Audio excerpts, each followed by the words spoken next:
libreng wifi sa mga pangalawa, financial allowances sa mga estudyante, lalo na doon sa talagang mga nagsisikap mag-aral. Para lahat ng mga kabataan, ma-encourage mag-aral at matutukan, imbis na magtrabaho, mag-aral na lang. Kaya ayan yung mga pantulong. At saka kaysa naman tumambay, di ba? At least yun, kung susuportahan talaga yung pag-aaral at programa ng mga kabataan, nakakatulong kayo sa inyong pag-aaral. Anyway, ako naman nandito para magbigay lamang ng kunting sorpresa para sa inyo at magbibigay ng isang mensahe. Magbibigay lang ako ng mensahe dahil syempre, kasama natin at mahal natin yung mahal na Pangulong Bongbong Marcos. Sinusuportahan natin ang lahat ng kanyang programa. Ang mensahe ng ating mahal na Pangulong Bongbong Marcos at mensahe ni Mara Tamundo, basta tayo'y magkasama, lagi na yung umaga, ay ganda!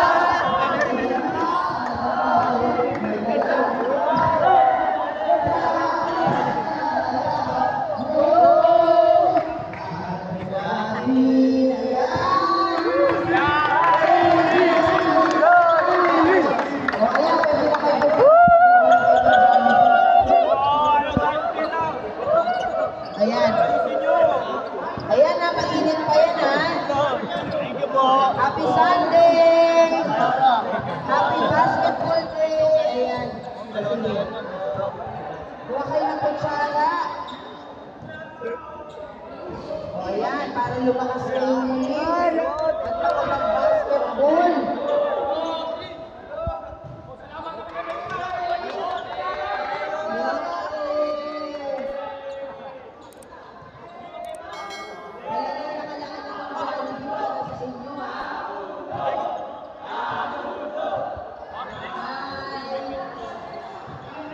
Hello? Ayan. Pinakamalaking part para sa'yo. Hi! O, ayan, mainit pa yan ha. O, di ba naramdaman yung mainit? Tingnan mo, di ba? Mainit pa? Ayan. O, dapat sumasayaw habang kumukuha ng Jollibee. Sumasayaw habang kumukuha ng Jollibee. Ayan. Ayan, ang maganda, yes. Bagay ah. Enjoy. Enjoy the chicken joy. Nakangawit pala sa traso. Ito naman kaliwa. Ayan, okay. Ayan, mainit-init pa yan ha. Dahil pa talaga ito kay Jollibee, kakaluto pa lang po. Diba tayo? O, ayan. Hi, hello po. Ang merienda nyo ay kanin. Hello po, magandang hapon. Hi. Hello, Mara Tamundo. Hello po, magandang hapon. Ako, paswerte kayo sapagkat ang Jollibee ay nandito na. Hello po, magandang hapon. Ayan, diba, mainit pa. Talaga? Saan?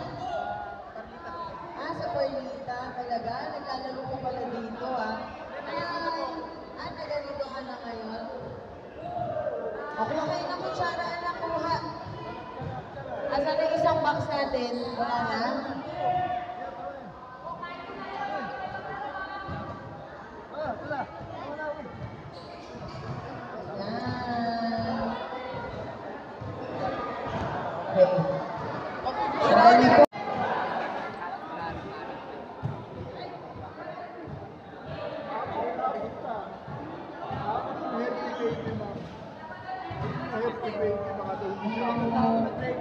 Ito tayo.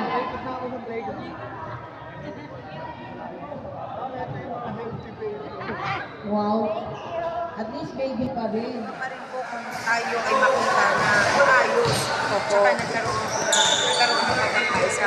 Kasi hindi lang naman tayo dapat maapektuhan dahil lang sa kahirapan. Dapat pakita pa rin natin yung pagiging isang tunay na Manileño ay may paggalang, respeto, pagmamahal sa ating kapwa. Kaya salamat dito po sa Barangay 310 kay Chairman Roland Dacula. Wala man po siya dito, nandito po ang patawad at mga talo, yung mga kabataan na nandito.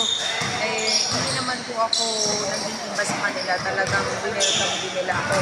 Kasi pumasok tayo dito na hindi natin alam na papasok tayo sa loob. Sa loob. Kaya lang, ang maganda, at least yung mga Jollibee na ating nakuha kanina, pinamigay sa iba, Nabahagian sila. Hirap ng Tagalog. Nakapaginat. Na-share natin sa kanila. Kasi mainit-init na yung chicken doon, no? Pero alam ko tayo ang hindi pa kumakain, no? Para pampapayat ng konti. Ma'am, sa kabila po ng signal number 2 ngayon sa Metro Manila, talagang gusto niyong abutin yung mga kabarangay dito sa Kamaynilaan. Oo nga, kasi sabi ko nga, kung bumagyo talaga, wala akong magagawa, hindi ako makakalabas. Pero talagang sa ating kaugalian, gusto natin, pag marami tayong nasa hapagkainan, gusto natin i-share sa ating mga kapitbahay. Parang ganun lang din po. Gusto ko sana yung Jollibee na paborito ko nung bata ako, ma-share ko rin po sa mga kabataan na mahilig din sa Jollibee dahil syempre, feeling bata ako dahil mahilig sa Jollibee. Kasi naalala ko noon, nung una akong kumain sa Jollibee, lagi ako nag-aaya kay mama. Sabi ko, mama, Jollibee tayo. Naku, hindi mo pa birthday. Sabi ko, lang tagal pa ng birthday ko. Para sa akin, special siya kapag binigyan ka ng Jollibee. So, kaya naramdaman ko na pag binigyan ko isang kabataan, mararamdaman niya na special siya sa akin. Kaya yun ang napili ko talaga ng bigay. Kaya sana, sa Maynila, kahit ano pa ko ang sitwasyon natin, mahirap man ang buhay, wala man tayo sa matataas o mararangyang ginagawa ng ibang bansa, pero ang may pagmamalaki ko lang, ang tunay na Pilipino ay isang mapagmahal, magalang, at may pinatatakutan at respeto sa mga magulang. Kaya paramdam po natin sa kanila na ang Manileño pa rin ang tunay na Pilipino na magdadala sa Pilipinas. Kaya yan po ang para sa akin. Maraming salamat.